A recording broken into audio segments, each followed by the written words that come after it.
Vascaíno do Cerrado. Fala galera vascaína, eu sou o Thiago Fontes, falo direto de Brasília, Distrito Federal, trazendo mais um vídeo para o canal. Vamos bater um papo, trocar uma ideia, atualizações sobre tudo que tá pegando no Vasco nessa segunda-feira. Antes, vou pedir uma moral, deixa o joinha, deixa o like, se inscreve no canal, que é importante para ele ser indicado no YouTube, comenta, compartilha, tudo que você puder fazer que gera esse engajamento ajuda o canal a continuar sendo indicado na plataforma. Pedir pra galera não esquecer do joinha, então a galera esquecendo de deixar o joinha e ele é fundamental, tá? Pelo menos a galera que gosta, que curte o canal. Bom, fim da terceira rodada do Campeonato Brasileiro, todos os times jogaram, tá? Fato curioso, né? 3 rodadas, todos os times jogaram, tá tudo em dia com relação, não tem jogo atrasado, né? Então tá tudo em ordem. Foram 10 jogos nesse final de semana, começando no sábado com 4 jogos. O Juventude bateu o Ceará, nosso próximo adversário, por 2-1. O Bragantino venceu por 1-0 o Botafogo, o Palmeiras ganhou por 2-0 o Corinthians e o Vasco venceu o Sport por 3-1 jogando em São Januário. Tá? Esses foram os jogos de sábado. No domingo, 6 jogos movimentaram a terceira rodada do Campeonato Brasileiro. Começar com o Bahia, que empatou com o Mirassol. Mais uma vez o Eric Pulga fazendo gol. O cara tá fazendo gol pra caramba. No Mirassol fez uma excelente partida, tá? O Mirassol tá jogando certinho, só não tá conseguindo a vitória. Abriu o placar, chegou a fazer o segundo gol, mas o gol foi anulado, né? O jogador, inclusive, do Mirassol fez o gol, foi zoar a torcida do Bahia, né? Jogando o anzol. Aí fez aquela presepada toda, o juiz deu o cartão amarelo e anulou o gol. Fato curioso que aconteceu também. Não, tá, sobre eu vou falar daqui a pouco no jogo do Fortaleza. Mas ainda sobre o jogo do Bahia, o Eric Pulga faz o gol. No mesmo lance que ele faz o gol, mete a cabeçada na bola, ele mete a cabeçada na trave, tá? Então, ali todo mundo ficou preocupado, ele nem chegou a comemorar o gol, tá aí. Então, Bahia que conseguiu empatar e ficou por isso aí, 1-1 Bahia e Mirassol. O Grêmio encarou o Flamengo, né? O Flamengo meteu um gol, depois teve aquele pênalti que era para o Grêmio empatar, que o Gerson abre o braço assintosamente. Tem gente falando, tem flamenguista, cara, flamenguista tem anestesia de caráter, alguns, né? Falando que a bola bateu na costela, cara. O cara abre o braço, a bola bate no braço. Enfim, tá aí o pênalti que não foi dado. O Flamengo depois fez o segundo gol com a Arrascaeta. 2-0 em cima do Grêmio. O Flamengo jogou muito mais bola que o Grêmio, tá? O Grêmio, pra mim, é um desses times que vai brigar nessa parte de baixo do campeonato, na tabela do Campeonato Brasileiro, brigar contra o rebaixamento. O Grêmio tá com um trabalho horroroso, a torcida já tá pedindo a demissão do técnico, então tá aí Flamengo 2, Grêmio 0. O São Paulo encarou o Cruzeiro, e um fato curioso, o técnico do Cruzeiro colocou os dois, Dudu e Gabigol, quase 4 milhões de reais por mês no banco de reserva. Quase 4 não, é mais de 4, né? No banco de reserva, o Dudu e o bunda de silicone. O São Paulo abriu o placar 1-0, depois do segundo tempo tomou um empate, o jogo também termina empatado em 1-1, e o Dudu chega a entrar no segundo tempo, o bunda de silicone ficou com a bundinha de silicone sentado no banco e de cara feia, olhando para toda hora, os caras filmavam ele no banco. Tá aí, então, o Cruzeiro, que também é um time que está passando por sérios problemas, e conseguiu esse empate aí jogando fora contra um São Paulo que está sendo muito questionado. Treinadores que estão sendo questionados. Carille a gente nem desfala, né? A torcida só está esperando uma sequência ruim para esperar a demissão do Carille. O São Paulo, o Zubeldia, também, o torcedor lá está pedindo para despachar. Não está conseguindo fazer o time jogar.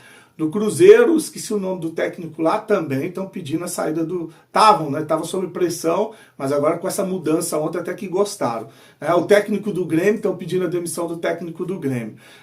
Fluminense, com o técnico Renato Gaúcho, 5 vitórias seguidas, conseguiu uma vitória em cima do Santos, que é outro que a torcida quer, a demissão do técnico, que é o Pedro Caixinha. Tá? O Santos foi inofensivo contra o Fluminense ontem. Não, assim, o Fluminense achou um gol no final, no último minuto da prorrogação, chuta, a bola bate no calcanhar do jogador do Santos e vai na gaveta, engana o goleiro, e o Fluminense vence por 1-0, mas assim, quem ainda procurou, criou, que teve chances de vencer esse jogo foi o Fluminense. Para ser justo, o placar, se tivesse que sair um vencedor, o 0-0 seria perfeito para esse jogo feio que aconteceu hoje no Maracanã, ontem no Maracanã. Mas se tivesse um time que merecia sair com a vitória, seria o Fluminense, porque o Santos foi um time covarde, que não jogou futebol, depois parece que o Soteldo entrou, sentiu, saiu, o Neymar entrou também, enfim, tá aí o Santos, 3 jogos, não conseguiu uma vitória, tá com um empate e 2 derrotas, tá? Para os arrogantes lá, nos jornalistas, influenciadores que ficaram tirando o Vasco, querendo humilhar o Vasco, né? A gente é pé no chão, a gente sabe que o Vasco não tem time para ser campeão, eles ficaram falando que o Santos ia brigar na parte de cima, que ia brigar por título, né? Que o elenco do Santos, isso o Neymar, Sormani, né? O jornalista lá, o próprio presidente do Santos, os caras falando que o Santos só não tem um elenco melhor do que Flamengo e Palmeiras.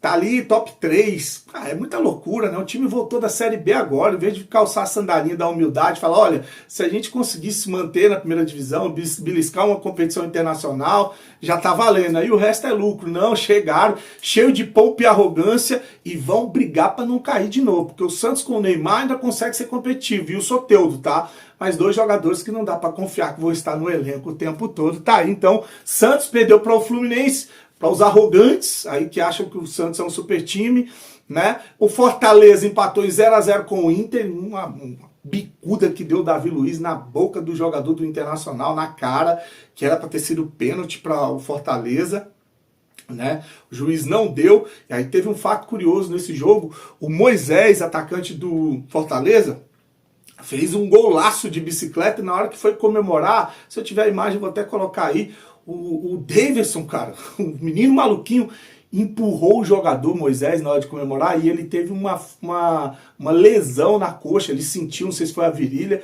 saiu quase chorando de campo por causa do Davidson, cara, companheiro de time. O Davidson depois ficou ali pedindo desculpa, né? Então tá aí. E o pior, além de ele comemorar esse gol, se lesionar com o empurrão do Davidson, o juiz ainda anulou o gol porque o Pikachu estava impedido. Então, comemorou o gol, se lesionou, anularam o gol e o cara saiu do jogo, o Moisés. Infelicidade total para ele, Fortaleza, e para o Davidson, né, que pediu desculpa para ele. E para finalizar, o Atlético Mineiro, meu filho, que não consegue engrenar. O Atlético Mineiro tem dinheiro, monta time forte, porque o Atlético Mineiro tá com o Rony, tá com o Hulk, tá com quem mais? O Scarpa. Pô, contratou um monte de jogador o Atlético Mineiro e não consegue engrenar, não consegue transformar isso em superioridade. Ontem contra o Vitória tomou um gol, empatou, depois tomou o segundo, jogando em casa, na Arena MRV. E aí o Vitória foi lá e empatou em 2... Não, aliás, tomou o segundo e no final o Atlético conseguiu empatar 2-2. Lógico que teve mais volume, lógico que pressionou, e o Atlético conseguiu, o Vitória conseguiu o primeiro ponto na competição, esse empate contra o Atlético Mineiro. Que na minha concepção, antes de começar o Campeonato Brasileiro, eu vi o Atlético como um dos favoritos a título, tá? Atlético Internacional, só que em campo o Atlético não consegue traduzir isso em favoritismo. Palmeiras, com a entrada agora do Paulinho, que estreou no jogo contra o Corinthians, vai ficar um time mais forte, tá? O Vitor Roque tá lá, 0 gol, 0 assistência, estão chamando ele de 007.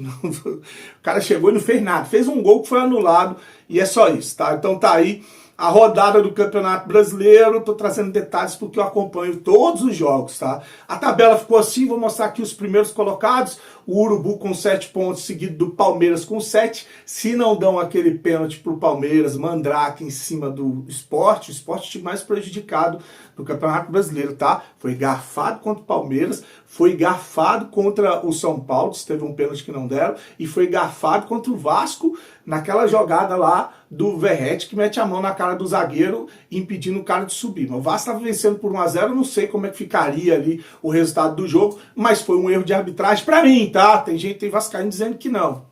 Na minha concepção, para mim foi um erro de arbitragem, e o Sport é o lanterna do Campeonato Brasileiro. Vou colocar aqui, Flamengo, Palmeiras com 7, Juventude é o terceiro, seguido de Vasco e Fluminense, todos os 3 com 6, tá? Terceiro, quarto e quinto.